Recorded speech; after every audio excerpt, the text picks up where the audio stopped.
ఆగండి ఆగండి ఎక్కడికి వెళ్ళిపోతున్నారు? ఈ రోజు నేను ఒక మంచి రెసిపీ అయితే వేస్ట్ అవ్వకుండా చెప్పాలా, లాస్ట్ వరకు చూసేయండి. ఎప్పుడైనా మన ఇంట్లో ఫంక్షన్స్కి కానీ, బర్త్డే ఫంక్షన్స్ కానీ, లేదంటే పండుగలకు కానీ మనం చాలా ఖర్చు పెట్టి ఫుడ్ ప్రిపేర్ అయితే చేస్తూ ఉంటాం కదా. అలాంటప్పుడు చికెన్ మిగిలిపోయింది అనుకో, మరుసటి రోజు పడైన అవసరం లేకుండా నేను చెప్పే 2 రెసిపీస్ ట్రై చేస్తే ఎన్ని రోజులైనా అసలు పాడవదు. ఇందులో చికెన్ కంటే గ్రేవీ ఎక్కువగా ఉంది. ఫంక్షన్స్ లో స్పైసీ మసాలా వాడడం వల్ల 2 టైమ్స్ తిన్నా చాలు కడుపులో గడబిడ అయితే స్టార్ట్ అవుతుంది. అందుకే ఇలా ట్రై చేసేయండి.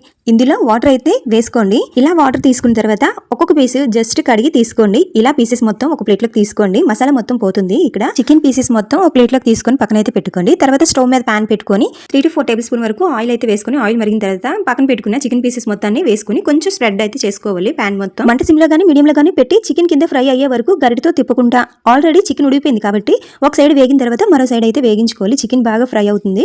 చికెన్ పీసెస్ మరీ గట్టిగా ఫ్రై చేయకూడదు, ఎందుకంటే రబ్బర్ లాగా అయిపోతుంది. ఈ మాత్రం ఫ్రై చేసుకుంటే చాలు. చికెన్ వాటర్ లో ఒకసారి డిప్ చేసాం కాబట్టి సాల్ట్ కారం వేయనవసరం లేదు. అదే చికెన్ 2-3 టైమ్స్ వాష్ చేసాం అనుకోండి, కొద్దిగా కారం సాల్ట్ అయితే పడుతుంది.